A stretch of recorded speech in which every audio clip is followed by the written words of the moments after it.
두 번 다시 이런 일이 없도록 하겠다는 마음으로 참아왔던 분노를 안고 그 집으로 향했습니다. 동네 부잣집에서 식모로 일하다가 사모님 눈에 들어 며느리가 된 제 여동생이 병원에 입원했는데 온몸에 멍이 들어 있었거든요. 너네 시댁은 가만두지 않겠어. 사돈댁 문을 박차고 들어섰지만 그 자리에 그대로 주저앉고 말았습니다. 온몸이 들끓는 듯 화가 나 있었는데 눈앞에 펼쳐진 풍경은 너무도 조용하더군요. 어서 오세요. 날이 많이 추워졌죠? 사돈 어른은 조용히 일어나 저에게 따뜻한 차 한 잔을 권했고요. 고운 회색 니트에 가지런한 머리, 침착한 말투로 말이죠. 그 모든 풍경들이 제 동생이 병원에 실려간 그 집이라고는 믿기지 않았습니다. 게다가 사돈 어른은 나쁜 사람이 아닌 것처럼 보이기까지 하더라고요. 갑자기 나타난 저에게 함부로 소리 지르지도 않고 멸시하는 말도 하지 않았으니까요. 오히려 조용히 너무도 점잖게 말하더군요. 그 아이가 요즘 많이 예민하더라고요. 집안 살림도 아직 서툴고. 차분하게 웃으며 말하는 사돈 어른의 그 말에 저는 할 말을 잃고 바라볼 뿐이었죠. 속에서 열불이 올라오며 예민해서 생긴 멍이라고 하는 사돈 어른을 바라보았습니다. 제 동생의 몸에 새겨진 그 자국들이 서툴러서 생긴 상처라는 그 말을 믿지 않았죠. 하지만 화를 낸 것이 무색하게 그저 멍하니 사돈 어른을 바라보기만 할 뿐이었습니다. 제 인생에서 가장 미안했고 또 가장 고마웠던 사람이 누구냐고 물어본다면 저는 제 여동생이라고 한치의 주저함 없이 말할 수 있습니다. 그런 그 아이 몸에 멍이 든 것을 참을 수 없었던 건 어쩌면 당연한 일이었죠. 저와 제 여동생은 아주 어릴 적 부모님을 잃었습니다. 세상이 무너진다는 말이 무슨 뜻인지 그때 처음 알았죠. 부모님은 가난했지만 저희 남매에게 사랑을 주시는 분들이었거든요. 그런 부모님을 잃던 그날도 평범하게 시작된 하루였어요. 저는 16, 동생은 13살이었지만 부모님께는 마치 어린아이들 같이 굴었고요.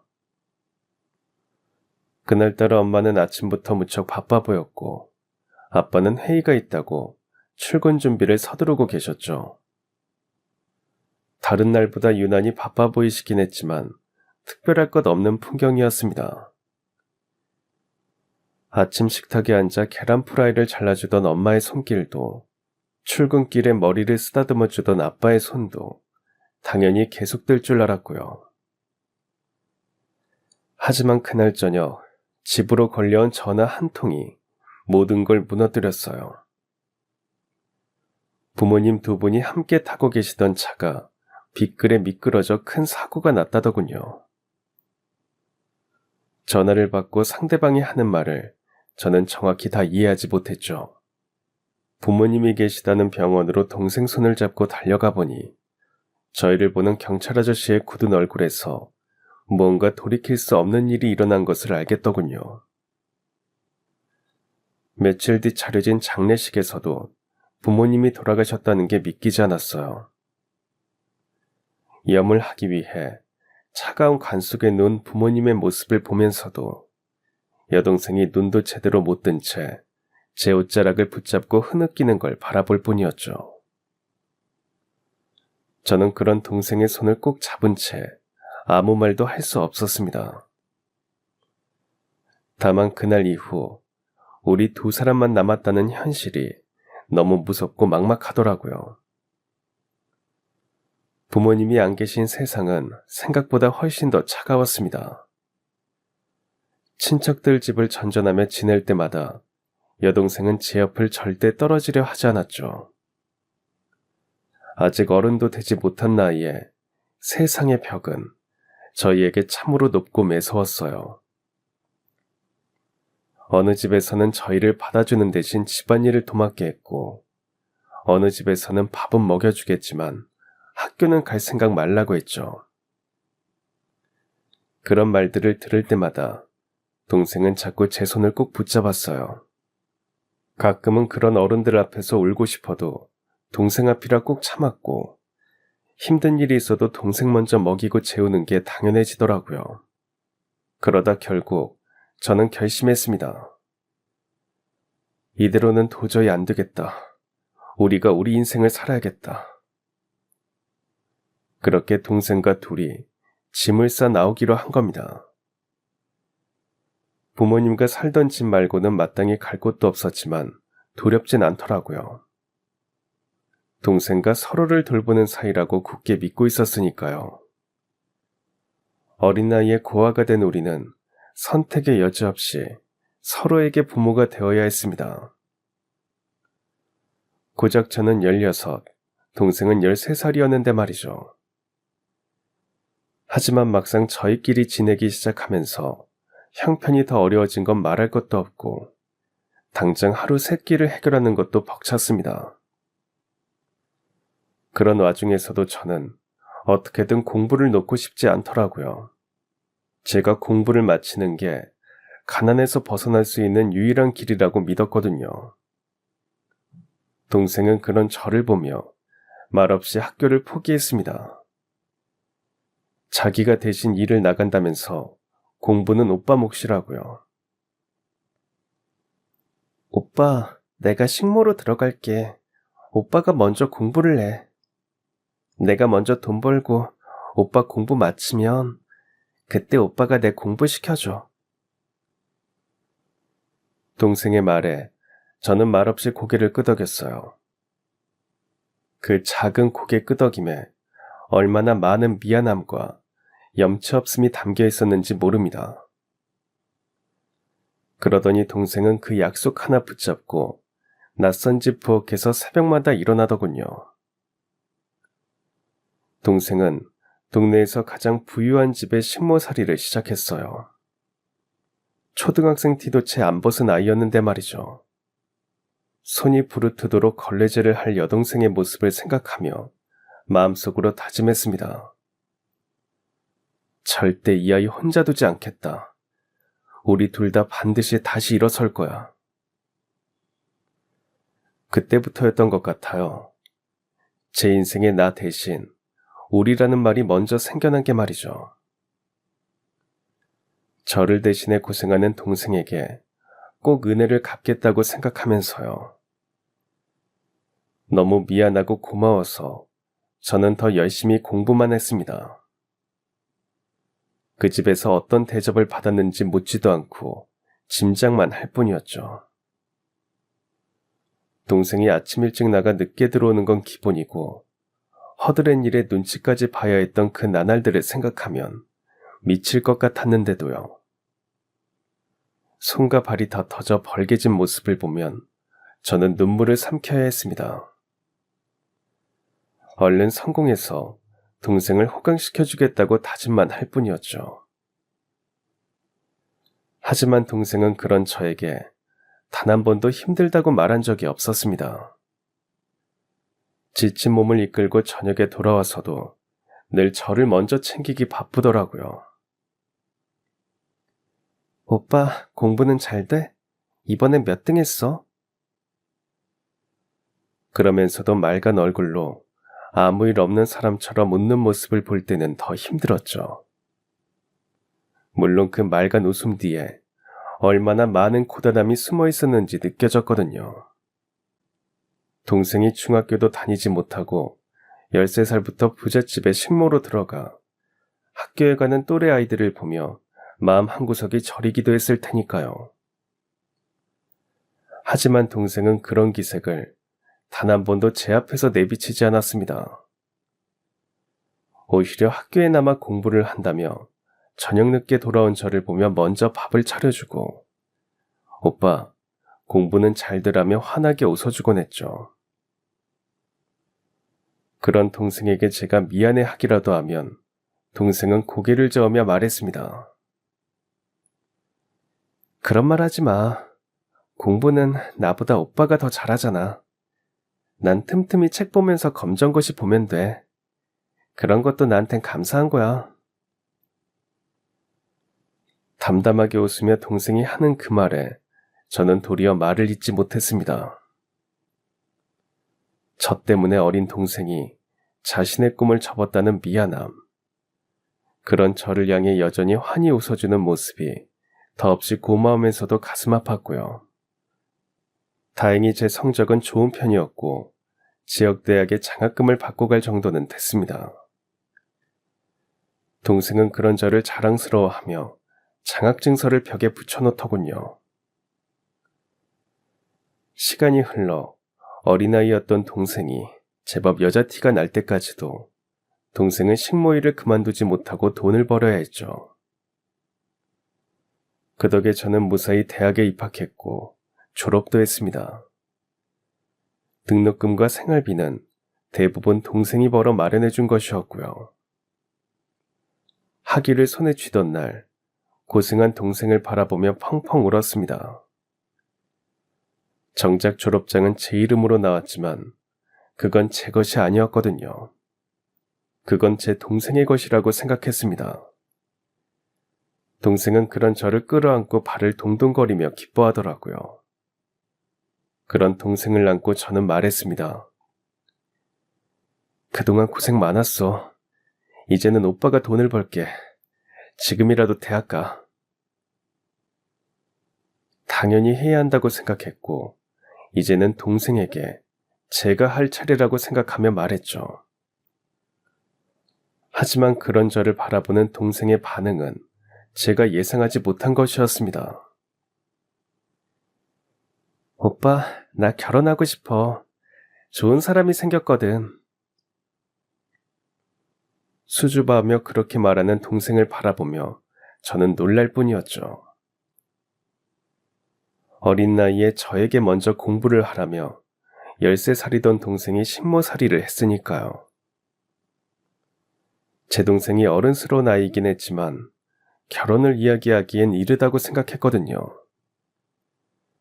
부모님 없이 자라던 우리 남매에게 세상은 호락호락하지 않았기에 서로가 아닌 다른 누군가를 마음에 들이는 일이 쉽지 않기도 했고요. 그런 동생이 그 누구도 아닌 그 집 아들과 연애를 할 거라고 상상도 못했죠. 사랑을 해서 결혼을 하는 거라는 생각도 안 들더라고요. 그런데 그 집 사모님이란 분이 참 특별한 분이셨더라고요. 그저 잔심부름이나 시키려고 드린 동생의 손끝 하나, 말투 하나까지 유심히 보시더니 아이답지 않게 묵묵하고 사근사근한 동생을 좋게 보셨던 거죠. 사실 너무 부자인 그 집의 식모살이는 어린아이였던 동생이 감당하기엔 너무나도 큰 집이었고 해야 할 일은 끝도 없었을 겁니다.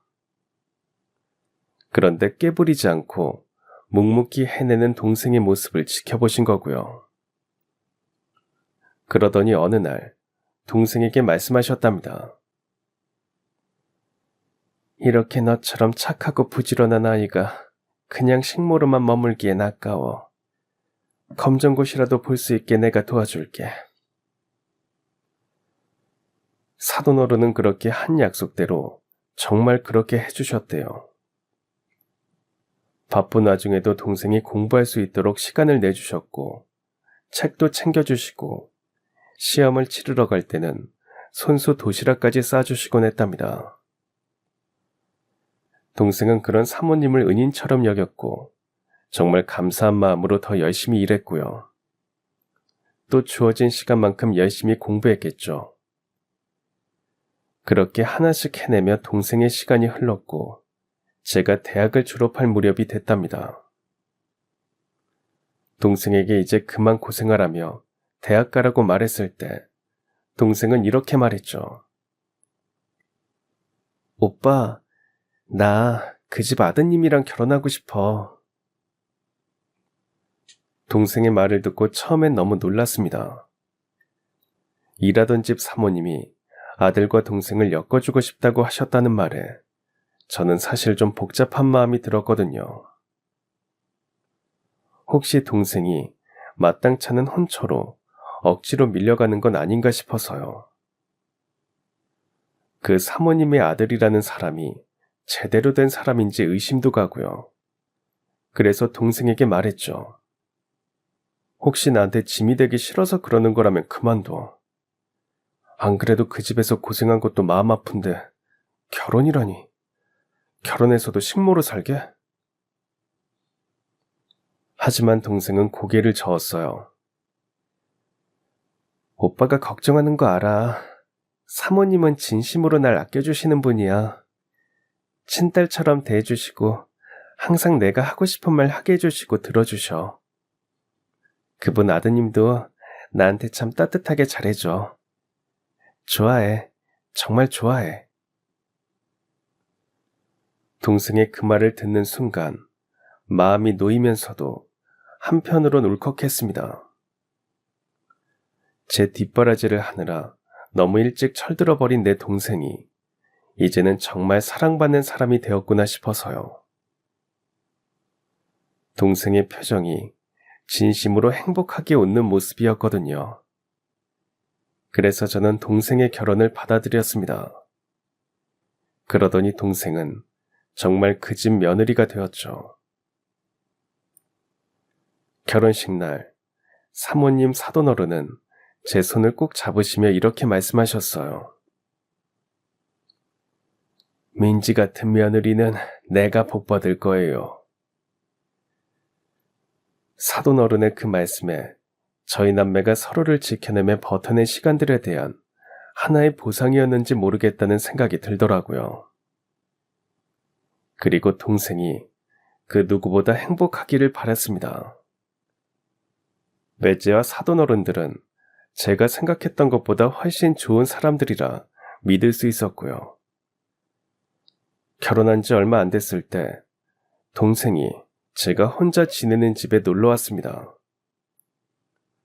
예전처럼 문을 열고 들어오는 순간부터 달라진 동생의 모습이 제 눈에 띄었죠. 얼굴이 한층 편안해졌고 웃음도 많아졌더라고요.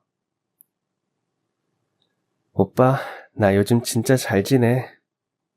편하게 웃으며 말하는 동생의 그 한마디에 괜히 울컥했습니다. 부모님이 돌아가시고 늘 조심스럽게 살던 아이였거든요. 누굴 만나든 먼저 눈치를 보고 뭘 해도 혹시 누가 싫어하지 않을까 고민하던 동생이었는데 결혼한 후에는 자신 있게 말했으니까요. 행복하다라고요.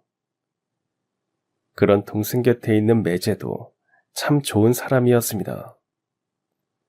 말수가 많진 않아도 동생 옆에 늘 조용히 있어주고 작은 것도 세심하게 챙기더군요. 동생 말로는 쉬는 날에는 같이 장을 보러 다니고 영화도 자주 본다더라고요. 틈만 나면 근교로 둘이서 드라이브를 다닌다고도 하면서요. 그런 일상들이 동생을 바꾼 것 같았습니다. 한 번은 매제 없이 동생이 집에 와서 같이 밥을 먹는데 이런 얘기를 하더군요. 오빠, 요즘은 매일 아침에 눈을 뜨는 게 즐거워. 그 말 한마디에 그동안 동생이 버텨온 시간들, 저를 공부시키고 지켜주기 위해 애썼던 날들이 떠올랐습니다. 아마 그 모든 고생들이 동생이 웃는 그 순간을 위해 있었던 거라고 느껴졌죠. 제 동생이 거리낌 없이 밝게 웃을 수 있다는 것이 참 좋기도 했고요. 웃는 동생의 모습을 보며 마음 깊이 다짐했습니다. 이제는 동생을 걱정하는 대신 믿어줘야겠다고 말입니다. 그렇게 잘 살아가고 있는 모습을 기쁜 마음으로 바라봐줘야겠다고요. 동생이 행복하게 웃을 수 있다면 그걸로 저는 족하다고 말이죠. 그런 제 바람대로 동생은 정말 잘 살더라고요. 아이들도 셋이나 낳았고 매제와는 언제나 다정히 웃으며 마주보고요. 동생네 부부를 보며 문득 그런 생각이 들었습니다. 저렇게 단란하게 웃고 있는 모습, 저게 바로 행복이구나. 예전엔 웃는 척만 했던 것 같은 동생이 지금은 눈가까지 웃고 있다는 걸 느꼈죠. 아이들이 집안을 왁자지껄 뛰어다니는 동안 매제는 동생을 돕는다고 하더군요. 오빠, 아이들 덕에 내가 얼마나 많이 배우는지 몰라. 어머니랑 남편이 잘 돌봐줘서 덕분에 아이들도 이렇게 잘 자라고 있고. 동생의 그 말에 그냥 웃기만 했지만 사실 눈물이 날 뻔했습니다. 저 때문에 고생만 하던 동생을 걱정하던 지난 날들이 주마등처럼 스쳐갔고 그 모든 시간이 결국은 그 순간을 위해 있었던 것 같아서요. 눈물을 겨우 참는 저에게 동생이 그러더군요. 오빠, 요즘은 아침에 눈 뜰 때마다 감사해. 그냥 이 사람 옆에 있다는 것만으로도. 그러니까 오빠도 좋은 사람 만나. 그 말을 들으면서 다시 한번 생각하게 되더라고요. 동생은 이제 제가 더 이상 지켜줄 필요 없는 사람이 되어버렸구나. 이제는 믿고 응원만 해주면 되는구나 하면서요. 그래서 동생은 저에게 더 미안하고 더 빚을 진 듯한 사람이 되어버렸습니다. 그렇게 동생이 잘 살아주는 것만으로 저도 충분히 행복했지만 말이죠. 그러다 시간이 흐르면서 저는 살던 지역을 벗어나 더 큰 도시로 이사를 했습니다. 더 나은 일자리를 찾다 보니 그 지역을 떠날 수밖에 없더라고요. 동생과 전보다 덜 만나게 되는 것은 힘들었지만 매제와 동생의 가족들을 믿었기에 마음 놓고 고향을 떠나올 수 있었죠. 월급을 받으면 틈틈이 동생에게 선물을 사서 보내기도 했습니다. 동생의 형편이 저보다 나은 것을 알지만 제가 해주지 못한 것들에 대한 한이 남아 좋은 게 보이면 동생에게 사서 보내주게 되더라고요. 그렇지만 저도 제 삶에 바빠 동생을 자주 찾지 못하게 되었습니다. 새로 정착하게 된 지역에서 지금의 아내를 만나 가정을 꾸리고 나서는 더더욱 동생과 오고 가는 게 힘들어지더라고요. 사이가 멀어지거나 아내가 싫어하는 건 아니었지만 거리가 멀다 보니 자연스럽게 그렇게 됐죠. 그러면서도 1년의 명절을 핑계로 적어도 한두 번은 오고 갔고 일주일에 3-4번은 전화 통화를 했어요. 그렇게라도 동생과 안부를 나누지 않으면 안 될 것 같았거든요. 동생은 통화할 때마다 여전히 잘 지낸다, 모두 다 좋다고만 하더군요. 저는 그 말을 단 한 번도 의심해 본 적이 없었습니다. 매제와 사돈어른이 잘 돌봐주실 거라고 믿었으니까요. 그러다 동생이 명절이라고 저희 집에 왔는데 안색이 좋지 않더군요. 동생은 시집을 가고 나서 단 한 번도 그런 일이 없었기에 놀랍더라고요. 아내도 그런 동생의 변화를 느꼈는지 힘드냐고 물어봤습니다. 아가씨, 요즘 무슨 일 있어요? 안색이 너무 안 좋아요. 고모부는 왜 같이 안 오셨어요? 멀리 오는데 아이들만 데리고 온 거예요? 동생은 아내의 물음에 조금 지친 듯이 웃으며 대답하더군요. 나야 잘 지내죠. 애들 아빠도 같이 오려고 했는데 사정이 생겼어요. 안 그래도 모답해서 너무 죄송하다고 전해달라고 하더라고요. 그렇게 말하는 동생을 바라보며 조금 불안하기도 했지만 믿었습니다. 사람이 살다 보면 좋기만 할 수 없고 다투기도 하는 거니까요. 그러다 언제 그랬냐는 듯이 화해도 하고요. 무슨 일이 있어서 동생네 부부가 힘들 거라고는 상상도 못했으니까요. 그러다 말겠지 하고 넘기려고 했습니다. 그래도 동생이 편해 보이지 않으니 찝찝하기는 하더라고요. 동생이 아이들과 돌아간 어느 날이었어요. 오랜만에 고향 친구한테서 연락이 왔습니다. 같은 골목에서 자라 어릴 때부터 동생과도 얼굴을 자주 보던 친구였죠. 그 친구가 전화를 받자마자 이런 말을 하는 겁니다. 야, 너 동생 병원에 입원한 거 알고 있어? 순간 숨이 턱 막히더라고요. 제가 마지막으로 들은 동생의 소식은 며칠 전 통화였거든요. 저는 잘 지내요. 걱정 말아요. 오빠도 건강 잘 챙기세요. 그래서 처음엔 친구가 무슨 소리를 하나 싶었어요. 그런데 친구 말로는 자신의 어머니가 한동안 몸이 안 좋으셔서 병원에 갔는데 그곳에서 제 동생이 입원하는 모습을 봤다는 겁니다. 휠체어까지 타고 이동하는 모습을 보고 놀라서 연락했다고 하더라고요.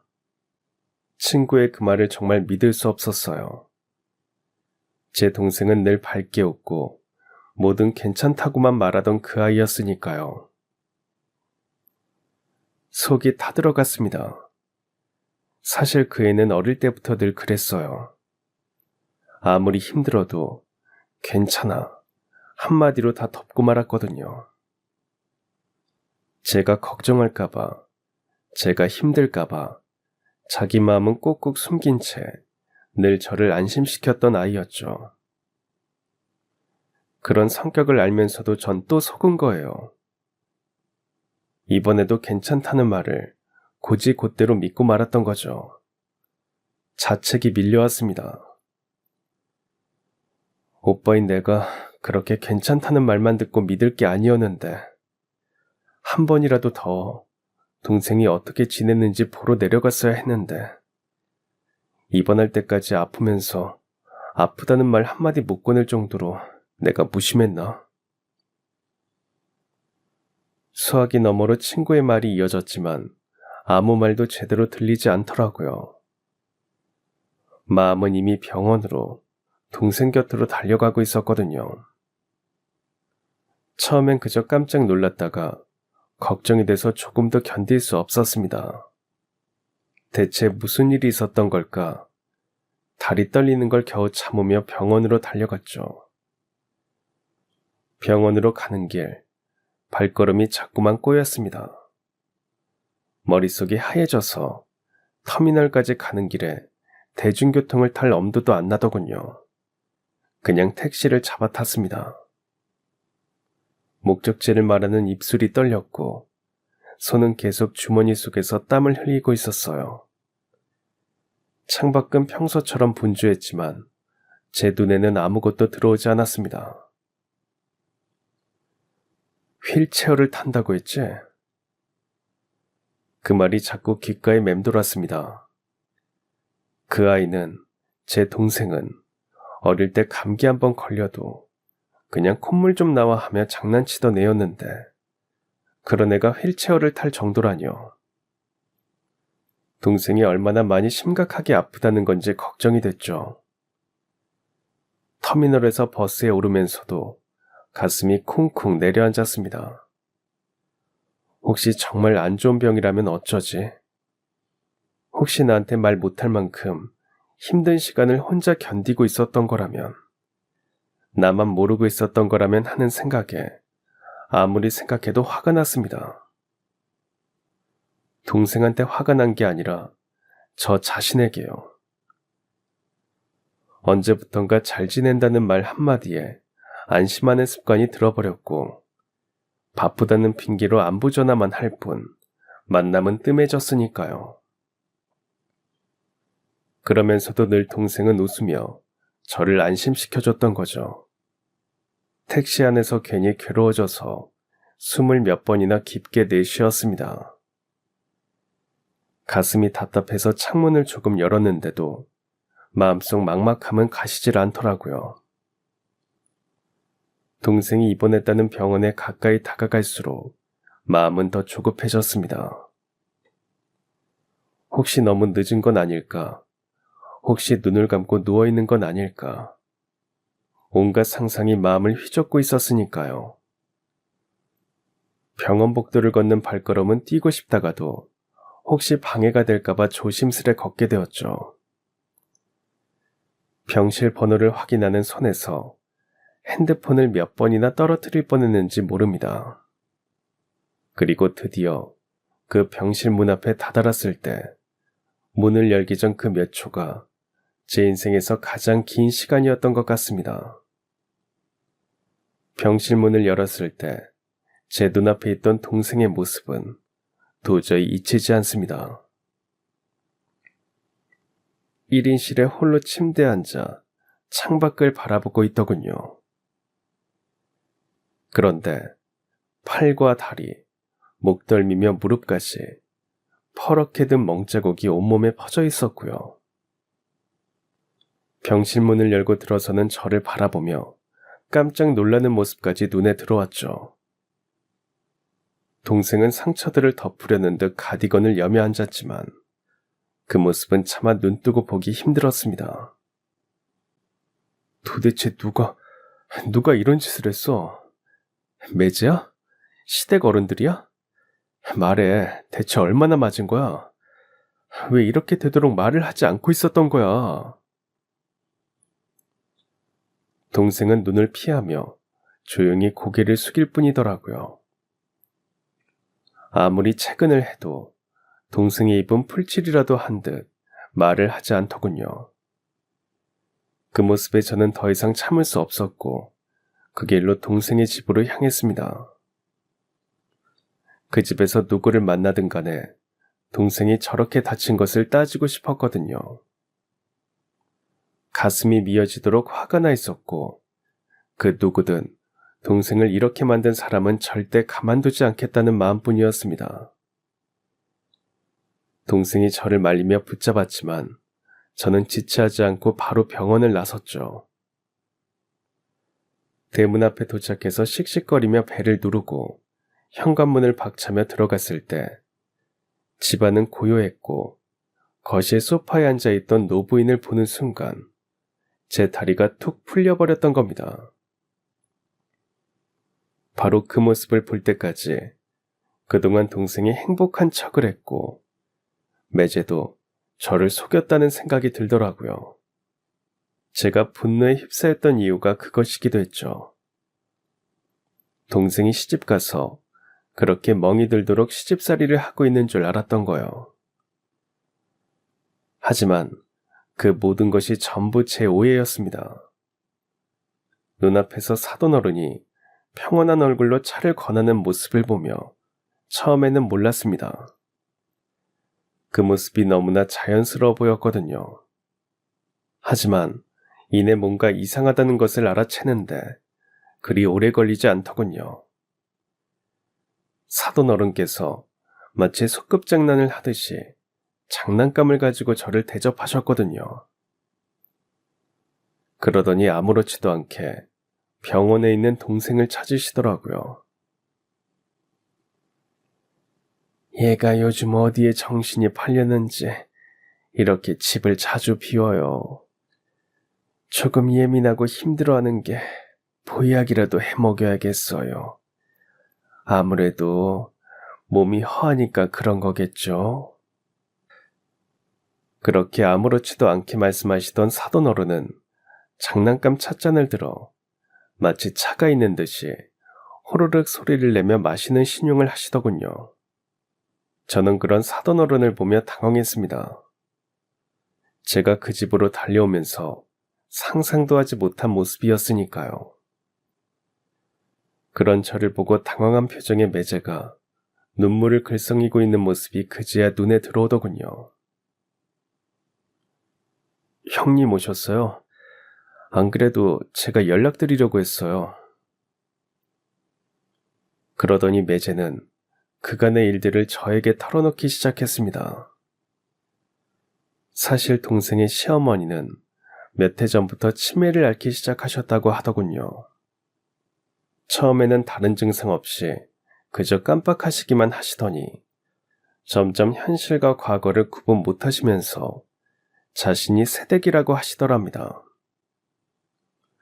그러더니 자꾸 동생을 본인의 시어머니로 착각하시는 지경까지 이르게 됐고요. 돌아가신 동생의 시어른께서 워낙 심하게 사돈어른을 시집살이 시키셔서 그 분노와 화가 많으셨는데 그 화풀이를 동생에게 하신 겁니다. 동생을 돌아가신 집안 어른이라고 생각하셨으니까요. 그런데 그게 큰일이 되고 만 거죠.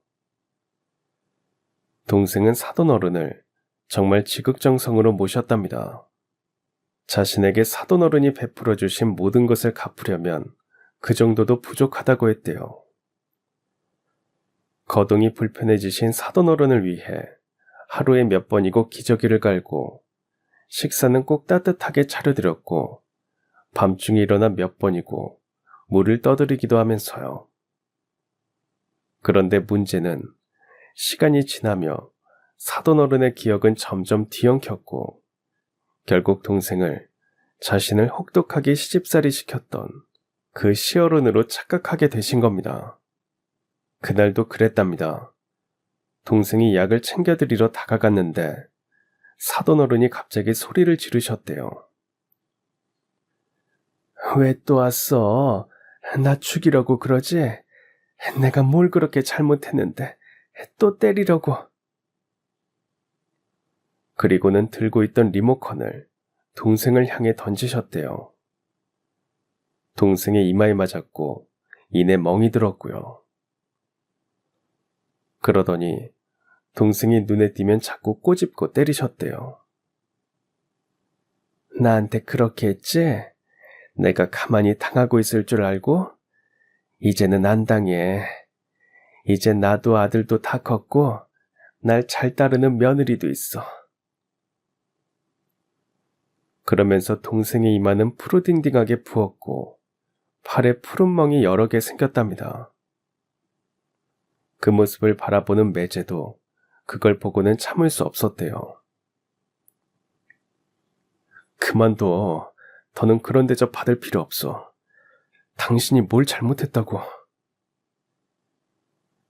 그런데 동생은 조용히 말하며 웃더래요. 나는 정말 괜찮아. 어머니가 나를 때리는 손님도 약해. 사실 맞아서 몸이 아픈 건 별로 없어. 그냥 마음이 너무 아플 뿐이야. 그런데 어머니처럼 좋은 분이 그런 아픔들을 기억하고 있다는 게 더 마음이 아파. 동생이 그렇게 말을 했지만 두고 볼 수만은 없던 매제가 동생을 병원에 입원을 시킨 거라고 하더라고요. 치료도 받고 그렇게라도 좀 쉬고 오라는 뜻에서요. 매제에게 그 말을 전해 듣는 순간 정말로 숨이 막히는 것 같았습니다. 아무리 병 때문이라지만 누군가의 기억 속에서 내가 가장 원망스러운 사람으로 남는다는 게 그게 얼마나 가슴 아픈 일인지 조금은 알 것 같았거든요. 저도 부모님이 갑자기 돌아가시고 조금 더 잘하고 좋은 아들로 남을 걸 하는 후회를 했었던 기억이 있었으니까요. 아마 동생도 그런 마음을 알기에 사돈어른의 아픔이 더 느껴졌을 겁니다. 그렇게 매제와 대화를 하면서 제가 가졌던 화와 원망은 사그라들더라고요. 전에 뵀을 때와 너무 달라지신 사돈어른의 모습에 안타까움도 느껴졌죠. 그래서 매제를 위로하고 저는 다시 동생이 입원한 병원으로 갔습니다. 동생은 다시 돌아온 저를 보더니 펑펑 울기만 하더군요. 저는 그런 동생을 달래주며 미안하다고만 했죠. 한참 동안 울던 동생은 고개를 들어 배시시 웃더니 말을 하더라고요. 오빠 놀랐지. 진작 말을 했어야 했는데 말을 못해서 미안해. 인정하고 싶지 않았거든. 어머니가 언젠가는 다시 좋아지실 거라고 생각했고 괜히 여기저기 말을 하면 정말 어머니가 다시는... 또다시 눈물을 흘리는 동생을 달래며 저도 한숨만 나더군요.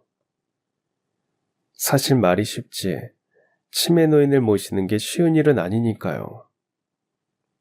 동생이 고생할 생각을 하니 마음이 편치 않더라고요. 그래서 동생에게 그랬죠. 사람을 쓰던가 하지 왜 그냥 다 맡고 있었어? 이게 뭐니? 사돈 어른도 정신이 드시면 미안해하실 수도 있는데.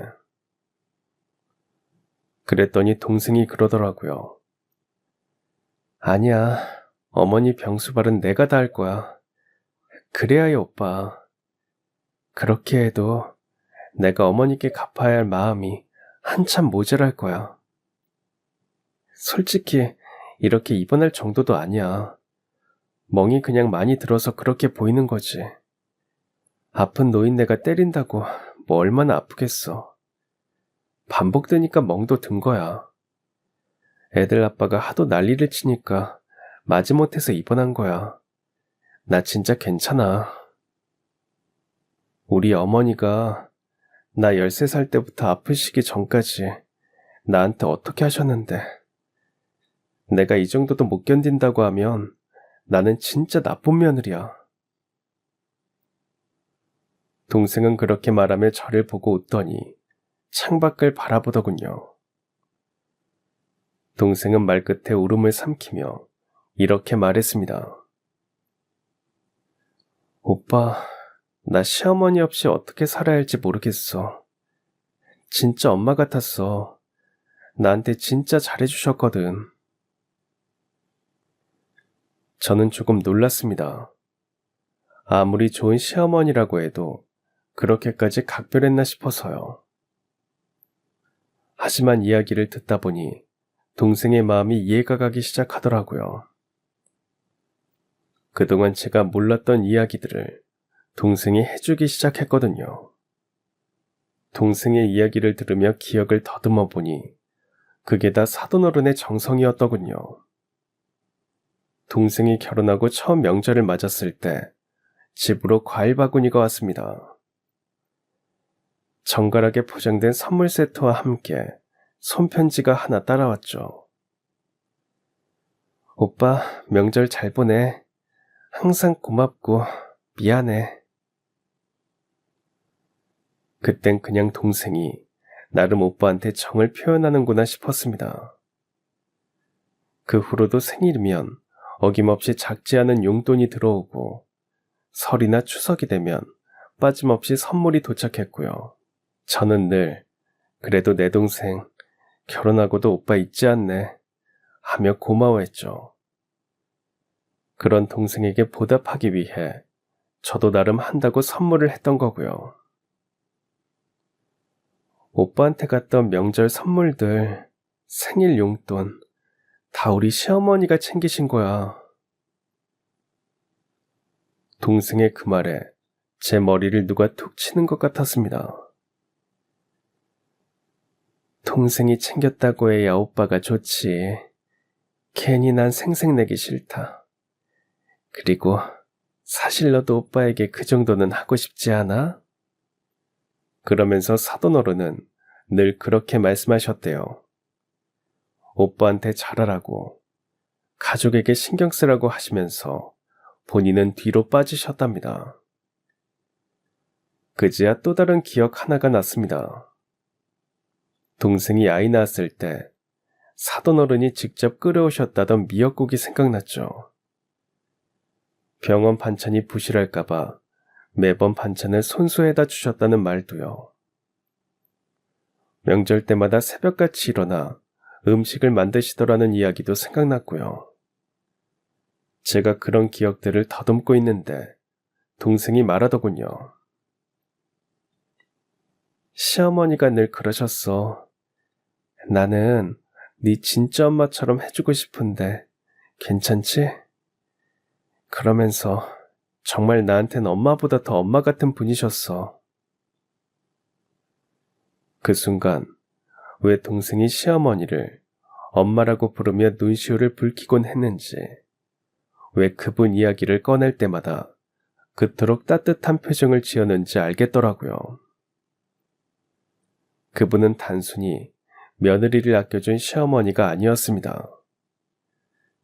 제 동생에게는 진짜 엄마였고 저에게도 아무 말 없이 따뜻한 정을 베풀어 주신 또 하나의 가족이었던 겁니다. 너무 늦게 알아서 미안하고 마음이 아프더라고요. 그날은 그렇게 동생을 위로하고 저는 다시 제가 사는 고장으로 돌아왔습니다. 그날 이후 저도 많이 달라졌습니다. 돌아오는 길에 마음이 자꾸 무거워지는 것 같았죠. 동생에게 엄마 같았던 분이 얼마나 큰 존재였는지를 생각하니 그런 분께 저는 도대체 뭘 했나 싶고 죄송한 마음만 들더라고요. 그래서 그 다음 주말 산에 다녀왔습니다. 지인이 알려준 치매에 좋다는 약초를 구해서 정성껏 말리고 그걸 달여 작은 병에 담아 사돈어른께 보내드리기도 했습니다. 그 후로도 짬이 날 때마다 직접 찾아뵙고 인사드리곤 했고요. 사돈어른은 언제나 웃으시며 저를 반겨주시다가 누구냐고 묻기도 하셨죠. 아이고, 이 나이에 사돈이 약초까지 챙겨주네. 그런데 누구세요? 사돈어른의 그런 모습을 보는 동생 부부의 눈가에는 어느새 눈물이 고여있더군요. 동생 부부는 다른 사람의 손을 빌리지 않고 정성을 다해 사돈어른을 모셨습니다. 매번 병원에 같이 다니고 좋다는 음식이 있으면 손수 만들어 드리면서요. 몸에 좋은 차를 매일 우려내어 드리는 건 기본이었고요. 무엇보다 동생은 늘 사돈어른 곁에 있었습니다. 하지만 그러던 어느 날부터인가 사돈어른의 말씀이 조금씩 흐려지는 것 같았죠. 그리고 점차 몸도 약해지셔서 결국은 침대에만 누워 지내시게 되더라고요. 그런 사돈어른을 동생은 마치 아이 돌보듯 돌보더군요. 시간마다 약을 챙기고 온몸을 닦아드리면서 다정하게 말을 걸고요. 식사는 조금 더 남기지 않으려 한 숟갈 한 숟갈 정성껏 떠먹여드렸습니다. 밤에도 자다 일어나 숨소리를 확인하고 체온이 이상하면 곧장 병원에 연락하더군요. 제가 그 모습을 보며 힘들지 않냐고 물었을 때 동생은 웃으며 말하더라고요. 힘들지 않아. 나 진짜 돌아가신 엄마한테도 이렇게 해드린 적 없잖아. 이제라도 이렇게 해드릴 수 있는 어머니가 계셔서 다행이야. 저는 아무 말도 하지 못하고 그저 동생의 손을 꼭 잡아주었습니다. 그렇게 하루하루가 지나고 시간은 어김없이 흘렀죠. 사돈어른은 누워 지내신 지 얼마 지나지 않아 세상을 떠나셨습니다. 동생은 친엄마가 돌아가셨을 때보다 더 오래, 더 많이 울더라고요. 사돈어른의 장례를 마치고 시간은 또 조금씩 흘러갔습니다. 동생은 집안이 예전처럼 분주했지만 어딘가 텅 빈 듯한 느낌이 사라지지 않는다고 하면서 많이 쓸쓸해하고 힘들어하더군요. 저 역시 명절이 다가오면 늘 과일 바구니와 함께 따뜻한 손편지를 보내주시던 사돈어른이 이제는 계시지 않다는 사실이 실감이 나지 않았고요. 동생이 처음엔 많이 힘들어했기에 마음이 쓰이기도 했죠. 매지 말로는 동생이 거실 한켠에 사돈어른이 늘 앉아 계시던 자리를 멍하니 바라보는 날이 많았고 주방에서 음식을 하다가도 문득 눈물을 흘린다고 하더군요.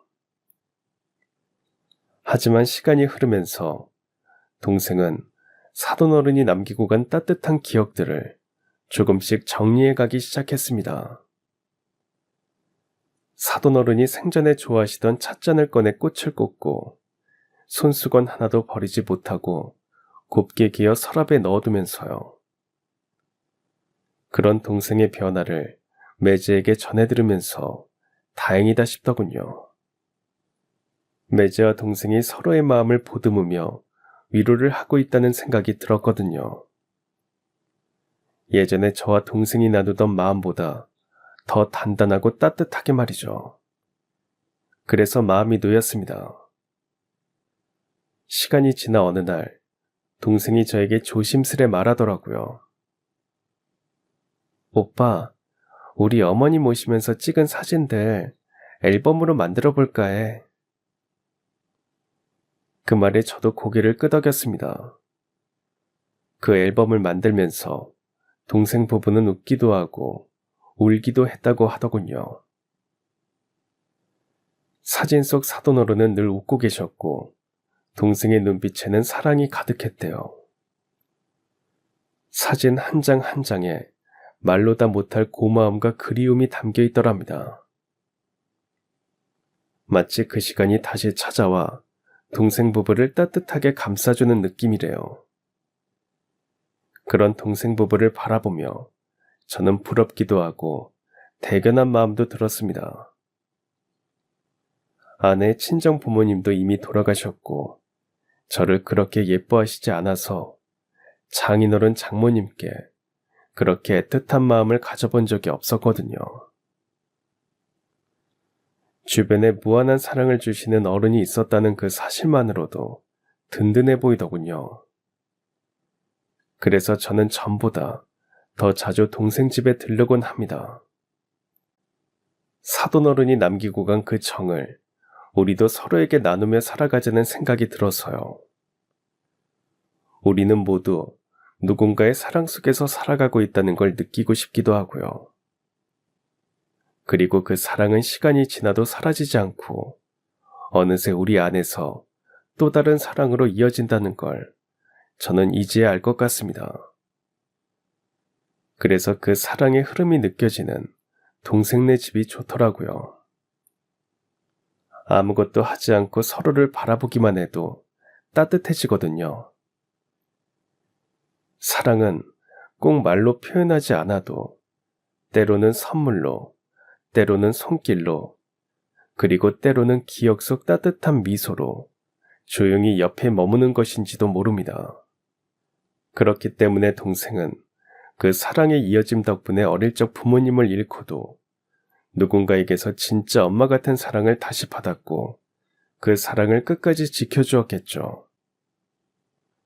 그리고 저는 그 사랑이 결국 또 다른 사랑으로 이어지는 과정을 지켜볼 수 있었고요. 시간이 흐르고 사람이 떠나도 그 마음은 사라지지 않는 것도 보았죠. 그렇게 누군가에게 받은 따뜻함은 결국 또 다른 누군가에게 흘러가 그 사람의 삶을 품어주는 모습도 봤고요. 여러분의 삶에도 그런 사랑이 어디선가 조용히 머물고 있을 겁니다. 제 곁에도 있었으니까요. 동생네뿐만 아니라 아내와 아이들에게도 있었더라고요. 알고 있었지만 너무 익숙해져서 지나쳤던 거였죠. 그래서 저도 동생네 부부에게 배운 대로 사랑을 자주 표현합니다. 처음엔 낯설고 어색했는데 이제는 익숙해져서 안 하면 허전하더라고요. 가족 간의 사이가 전보다 더 좋아진 것은 말할 것도 없습니다. 그걸 저처럼 너무 늦게 알아채지 않도록 오늘은 여러분이 먼저 누군가의 손을 조용히 잡아주는 하루가 되어보면 어떨까요?